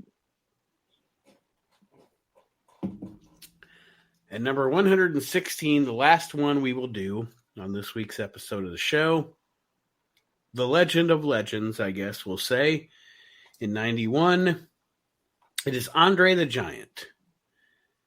7'5", 497, 20 years pro, one of the greatest attractions in wrestling history, but there's not much left. Virtually crippled, now spends most of his time as an advisor. And it really is, when you watch it now, you watch it back now, it's kind of sad to watch Andre in the state that he was in at this point. And, we talked about Haku earlier, and it was great that they teamed him up with Haku to give him that last run with a title. So Haku could do the work. Andre could tag in, do a couple chops, and tag back out. But he's one of those guys that, you talk about the downfall of wrestlers a lot of times. Oh, they have a drug addiction, or they have, a sex addiction. Like they're a sexual harasser or whatever. Andre's downfall literally wasn't his fault. His body. He was born with it. Yes. And it's so sad to watch the end, Yeah. I remember seeing him come to Slamboree for WCW. I think it was his last appearance ever on Clash TV. of the Champions. Was it Clash of the Champions? Okay. The Clash 20. Or it wasn't Clash 20, but it was 20 years on TBS or whatever. Right. Yeah, it's the and he had both the... Go ahead. It's the thing that Vince McMahon, he's never said it, but it's the thing that people talk about that was like the beef that Vince had with him. And I think it was Bruce Pritchard talked about how Vince and Andre had Vince didn't like the fact that Andre did that, even though Andre wasn't under contract. Right. And got mad at him, and they had a fucking fight about it, and they didn't talk after that, and then Andre died. Right. You know what I mean? So, like, they didn't talk for, 2 years because of that, and Bruce Pritchard's gone on record as saying that's, what he thinks Vince's biggest regret was that he didn't fucking bury that. Mm-hmm. You know what I mean? Right. The guy did a fucking payday. You know what I mean? Like, he wasn't signed. He wasn't whatever. He just did a fucking payday. He didn't work. He didn't do anything. He just was like, "Oh, Gordon told me hello." You know, right. He showed up. But, he didn't even really put over WCW. You know, he just like you said, he was like Gordon Soley. Right. Yeah. He showed up. He had those 2 canes in his hands, and he's trying to hold himself up. Like, Andre the Giant, thank you for being here. Thank you very much, Gordon Soley. And he walked away. And then the next time they showed him on the show, he was just basically in the background so they could have him there. They were just using him as an attraction. So, but that was hard. I feel like that was the case throughout his whole career, though, because him being so fucking big, that he was an oddity. They really took it and used that to their advantage because, back in the Wrestling Historian, they just started out as a sideshow and all that, anyways. Back in the Carney days, yeah, but Vince knew how to use it. Vince knew how to use it. That he wasn't just an oddity. I'll liken it to. I recently saw. I don't know if you guys have seen the Elvis movie yet. And Not yet. Okay, it's actually a really good movie. In it, Tom Hanks' character, Colonel Parker, says, when you do a sideshow act, you want to elicit feelings from people that they're not supposed to have. And when I saw Elvis Presley, that's what I saw. Him eliciting feelings from all these men and women that they weren't supposed to have. The women wanted to sleep with him, and the men wanted to be him. In the same regard, if you look at Andre the Giant, you were eliciting feelings from people because some people wanted to see him be this big monster who killed people, but then other people were just there in awe of his size. Mm-hmm. So, he may have been a sideshow, but it came out in a good way. He wasn't being whipped or used as a prop. He was actually being used for what he was there for. Right. Oh yeah. But go ahead, Mark. I watched that HBO Max documentary on him and stuff, and they used to bill him as Monster Rusimov, and they said that he that really hurt his feelings because he didn't want to be looked at like that. He wanted to be looked at as like a gentle giant and stuff. He wanted to be, yeah. That's why he did Princess Bride. He wanted to come off as a gentle giant. Right. And I'll say this to this day, you guys, there are 2 big things in wrestling, and we're talking about Andre here. You have your main eventers, you have your big stars, you have your headliners. All right. So the 2 biggest headliners in our era, in our era of wrestling, are obviously Hulk Hogan and Steve Austin. Right. And then you get to the next era, and it's probably John Cena. But then there are attractions, like you said, Archie, the word attraction. Andre and Undertaker, biggest attractions ever. Right. Yep. Andre the Giant would never, and I'm saying this with all due respect, Andre the Giant would never be in my top 20 favorite wrestlers of all time. No. But Andre the Giant is one of my favorite wrestlers of all time. Does that make sense? Right. Yeah. Yes. Right. That's a dude that when you look at him, you're like, he's fucking legit. Right. He could literally fucking sit on anybody that he wanted to. Like if wrestling, this is how I'm going to say it. If wrestling was real, nobody would have ever beat Andre the Giant. Yes, like Brock Lesnar. Like Brock Lesnar. Yeah. If wrestling was real right now, nobody would beat Brock Lesnar. If wrestling was real, Andre the Giant would have just sat on somebody and just that would have been it. And that's why they never put a fucking belt on him. You know what I mean? He didn't need it. It's like, well, no, it's not that he didn't need it. It was like, if you put the belt on him, how do you get it off of him? How are you going to believe that anybody's going to fucking beat him? Right.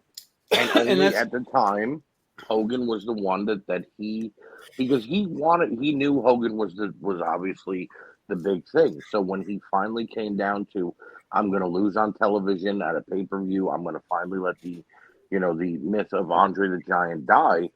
Well, let it be the Hulk Hogan, the guy that I've been with for so long and can actually make a star out of. And he did.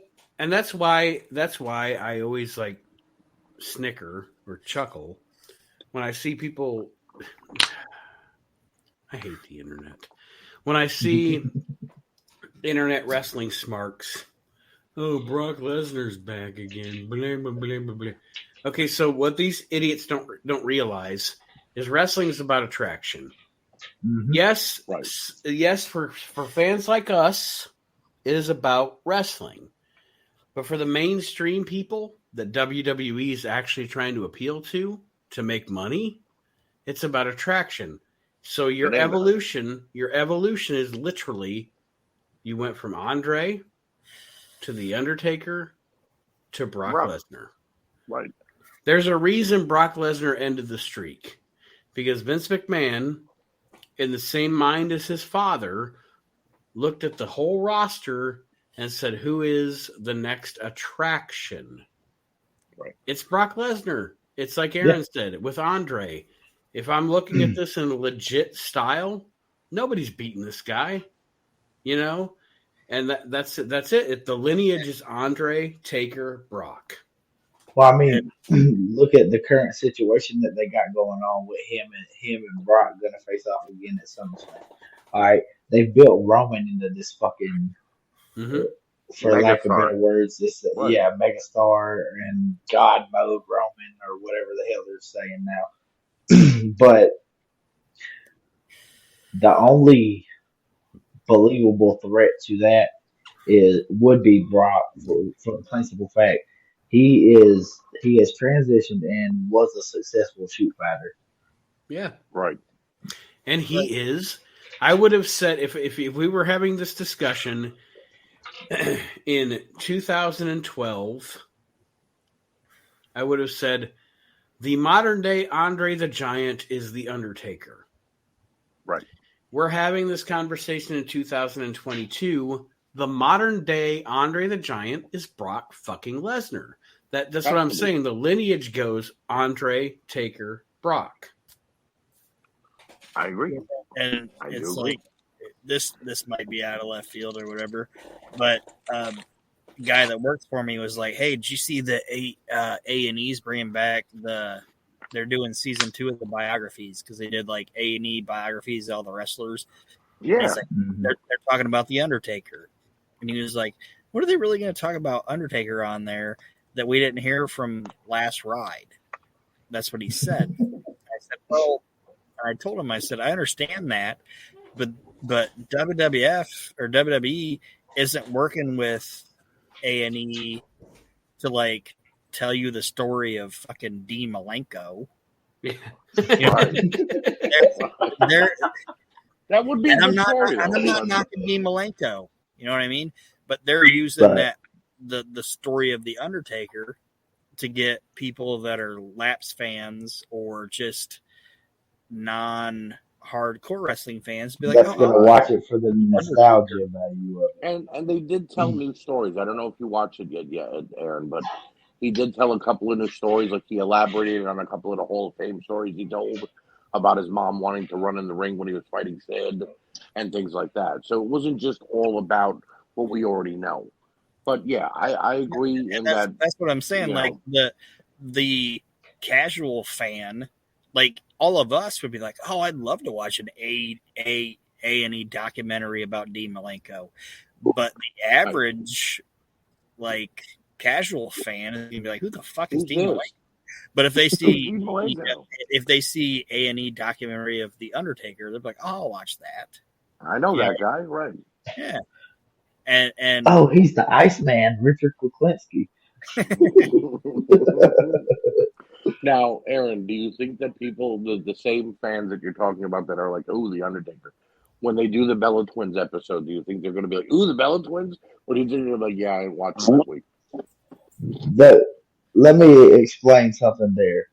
I think the reason why they did that is so the fans of the more modern wrestling would have something to relate to. So we couldn't I have think that's Trish why they Stratus. did that. We couldn't have Trish Stratus, Mickey James, Lita. Let's see, Ashley Massaro, who died, Sable, Tori Okay, but Wilson. like We needed the the fucking Bella fucking Twins. the fucking Gen Zers aren't into all that. They don't fucking even Gen know about Zers aren't into wrestling, Mark. Don't even start. They're offended by wrestling, Mark. that. but I'm Now, just I have saying. one last question, and then we could end or do whatever you guys want. Did anybody else as a kid almost cry when Earthquake beat up Andre the Giant and broke his leg? Because as a kid, when I watched it on Superstars, I was devastated. My reaction was that dude's a badass. Like he just fucking he just broke Andre's leg. He's fucking badass. No, I was upset. I was upset. But So like Mark said, Archie, you were upset. So it did the trick, right? yep. Yeah, but it didn't make me hate Earthquake more. It made me feel bad for Andre. Yeah. I mean, like I I said, when we started this talking about the year in question that we're discussing, it is sad. You know, it's sad to watch him in that condition Yes. and all that. But all right, we're gonna wrap it up. We did our 90 minutes. So we're at 116. Next week we'll start off with 115. And I'm gonna do what I did last. I don't know if I did it last time, this time, whatever. The time before. Everybody gets to plug their own shit at the end of the show. I'm sitting here like the CEO with my brandy and my cigar. So I'll start with Archie. First of all, he doesn't have brandy and cigars, He ladies has and a gentlemen. cigarette and a Bud Light. Right. Because I'm a working man, damn it. Right. Don't be Howard Hughes. Be Nate Maxson. No, I'm only kidding. He's got Bud Light and American Eagles. The new episode of If You Smell What the Archer's Cooking just dropped. I had to film it in a weird spot this week because life has been really hectic. I'm talking about WWE Money in the Bank and NXT Great American Bash. Next week, we will be back to regular programming such as Dynamite and NXT and hopefully Rampage if I could film after Friday. Continue to support everything on the WrestleNet Radio and We Can't Wrestle Podcast Network. And thank you guys for continuing to listen to all of our shows. Thank you, Archie. Mr. Brew?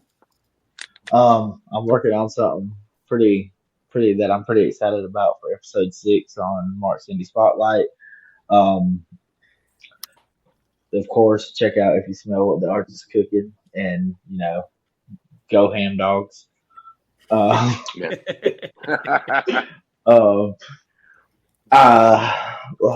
I said before, like just support every show that's on the network because generally, like, it don't matter what kind of mood you're in.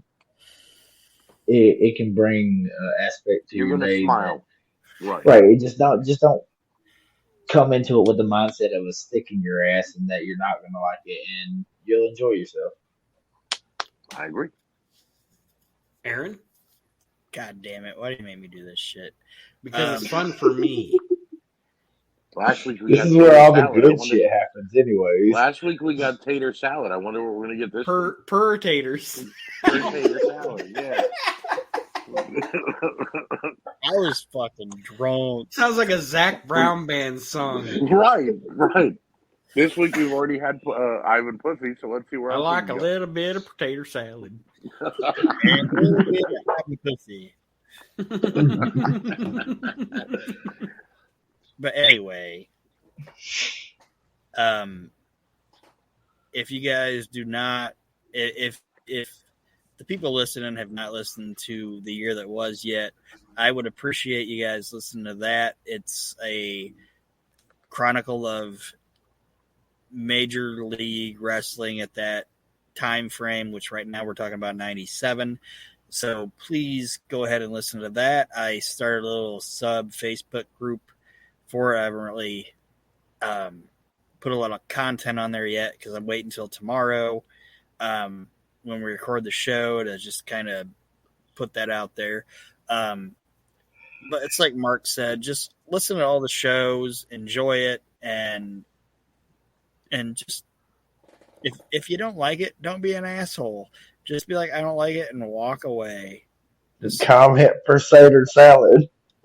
Yeah, just shut the fuck. If you don't like it, just shut the fuck up and don't listen. Right, it's free. We're not charging you to listen to it.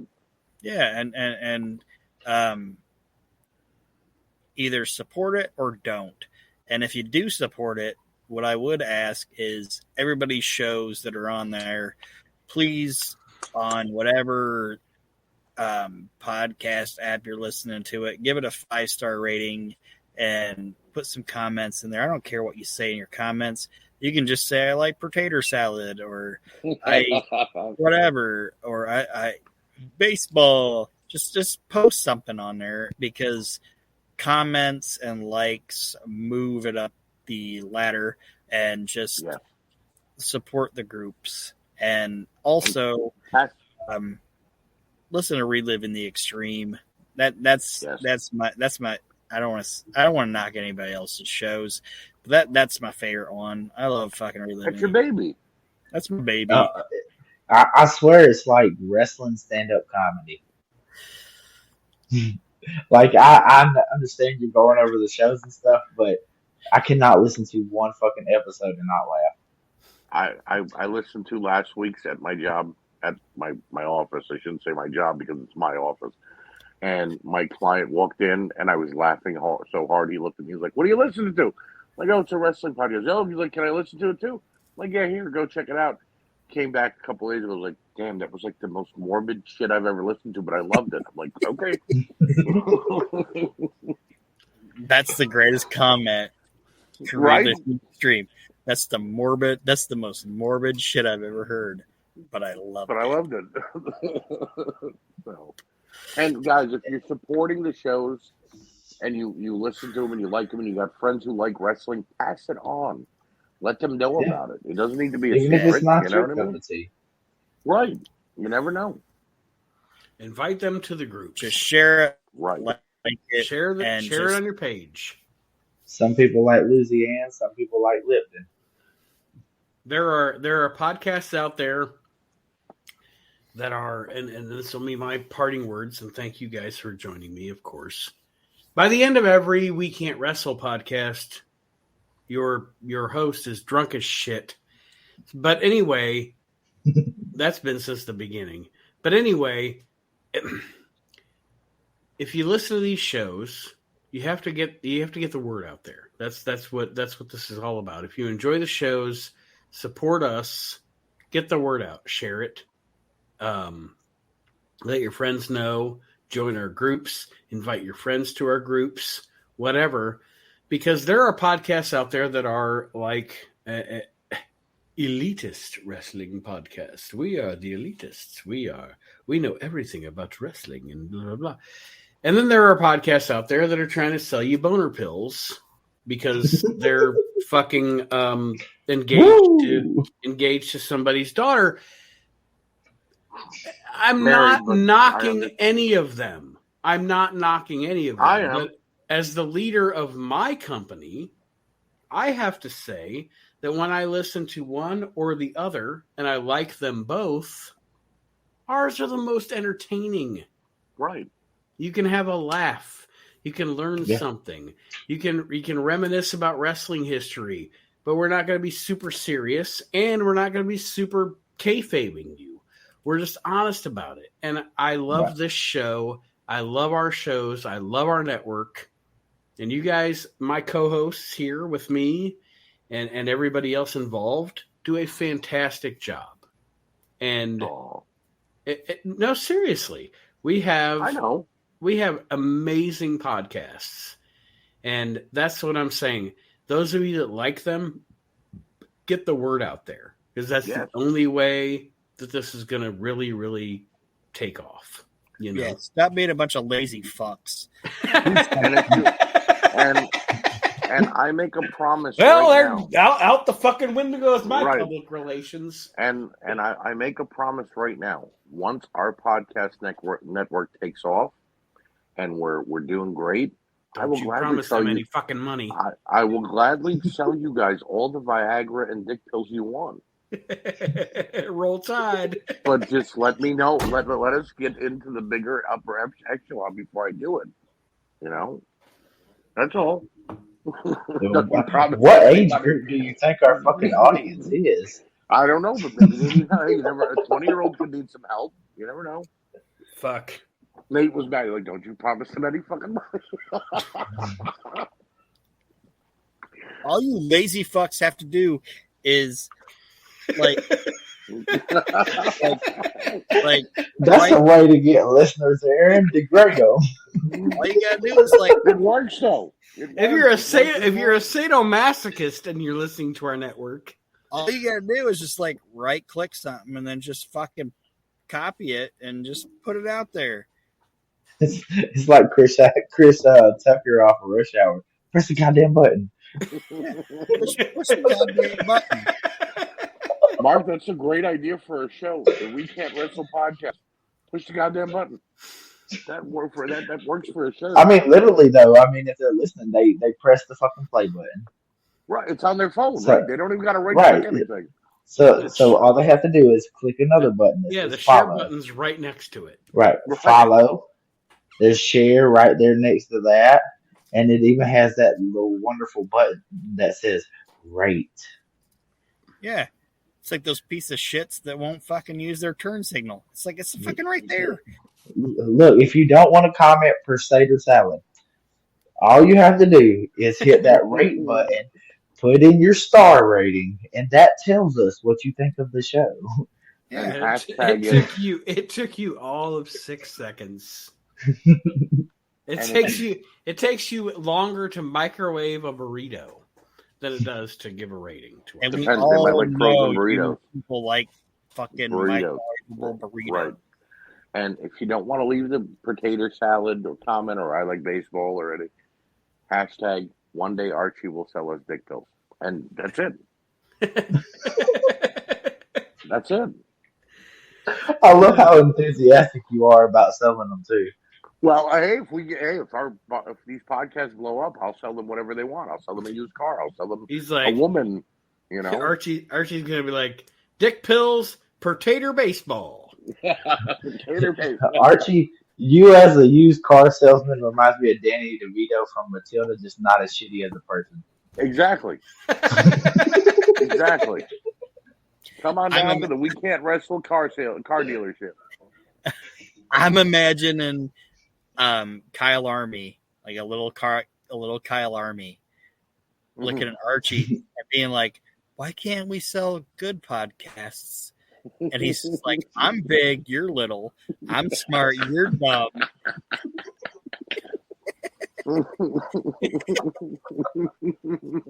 Good shit. Little Kyle isn't even here to defend himself. I'm gonna Photoshop my head on Danny DeVito and Kyle's head on Matilda, and I will be posting that tomorrow. I'm smart. You're dumb. I'm big. You're little.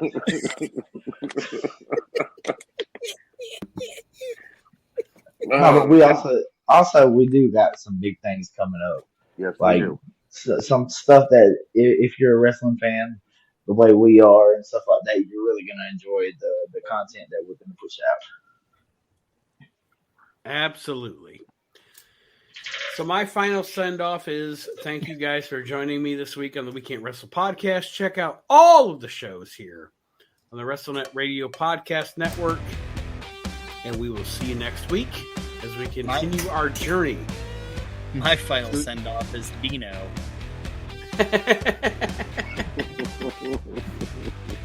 Goodbye, everybody. Yeah, but never do. Good night, everybody.